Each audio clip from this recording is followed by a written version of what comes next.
So if you would like to feel a little bit happier in your life, I came up with 10 little happiness tips / mental tricks that can get you there. Try to live your life in a constant state of gratitude. And I know this may sound silly, weird, but let me explain.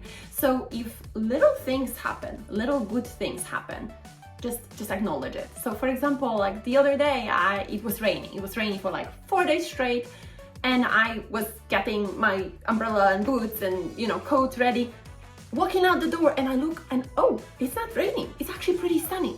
And I stopped for 1 second and thought to myself, hey, thank you, universe, for this beautiful sunny day. You can insert, God, higher power, Krishna, Allah, whatever you believe. Just sort of acknowledge that for 1 second. And if you train yourself to do it frequently enough, you will just become a happier person. At the same time, when something bad happens to you, try to see if there is anything, like the tiniest thing that's good in it. Or if there's nothing good in it, at least is there a lesson? So a few weeks ago, I had a new car. Someone threw a big rock through my front passenger window, crashed the window, scraped the mirror, scraped the side of the car. And my first thought was, well, I'm happy I wasn't in a car. I'm happy I didn't have anything valuable in it. They just stole my gym bag, but that's about it. And of course, it was extremely inconvenient and annoying to have your new car vandalized like that. Took me 3.5 hours to clean the glass, like 3 weeks to set up appointments. But I also learned a lesson. I'm like, okay, I'm not gonna park in that spot anymore. I need to be more conscious when I park my car in Center City because bad things like that may happen. This is a simple one, but meet a friend for a coffee. Meaningful conversations with people that we care about are known to boost our happiness. I'm Agata. I'm a certified life coach, and my true mission and passion is helping people become a little bit happier. If you like to see more happiness videos, subscribe to this channel, join my community of happy, good humans.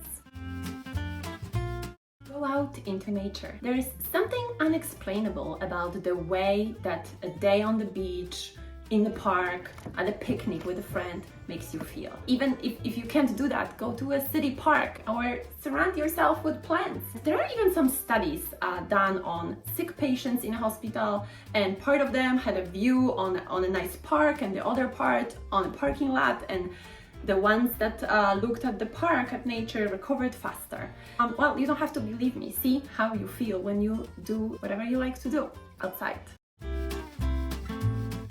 If something feels annoying, frustrating at the moment, you're like losing it basically, try to use this little technique. And this is a little tricky. It's probably not for everyone, not for anxious people. It's called negative visualization. For example, when my children cry for a very little reason, and it happens a lot. I have 2 girls that are sweet and beautiful, but very sensitive, so it happens a lot, and I get frustrated when this happens. So I use this negative visualization. I actually go back in my memory when we were in Poland last year. My little one, she was very low energy, just sitting there, laying on the couch. I had no idea what was happening with her. That was probably one of the scariest moments of my parenthood. My mom actually mentioned, like, I think she's dehydrated. I went to the store, got her the Gatorades, and like within probably 4 or 5 hours, she got back to normal. So when she's being annoying, I go back in my head to this moment when I was worrying about her so much, and then very quickly I come back to the present moment and realize that she's completely fine, she's healthy, she's just being a kid, and that frustration usually minimizes a lot. So negative visualization is sort of a technique to think how things could be a lot worse. It's like a second, like, oh, could have been so much worse. Oh, it's great. But again, I warn you, if you are an anxious person, you may not want to think about what bad can happen, because then, you can, that can spiral out of control. So use this with caution. Once in a while, surprise yourself and your waiter with a hefty tip. If you drop $10 or $20 once in a while for that coffee or, extra tip, your financial situation is probably not gonna change at all. but you may make someone's day. And by making their day, you make your own day too. You will feel really good about yourself. Once in a while, do something that surprises even you. Do something unexpected, something sort of out of character, but I mean, not bad, right? But for example, once in a while, I will take my kids for ice cream before dinner. And that is so, it blows their mind, blows my mind, blows my husband's mind, because we are normally pretty, good about eating. But it like makes everyone so happy at the moment. Wow, we did something crazy like this. Or the other day, I had confetti-filled balloons after my kid's birthday, and I just popped them over my kids' heads, and they were so shocked that I allowed all this mess to happen. Cleaning up took me 45 minutes, but it was worth it to see their faces. If you don't have kids, I mean, you can do that for anyone. Like, you can do something really fun for your friends, like a drop a bunch of balloons on your best friend's birthday at the doorstep and not tell them that it was you till like a few days later. So do things that are surprising, cool for other people, and they will make you feel better at the same time too.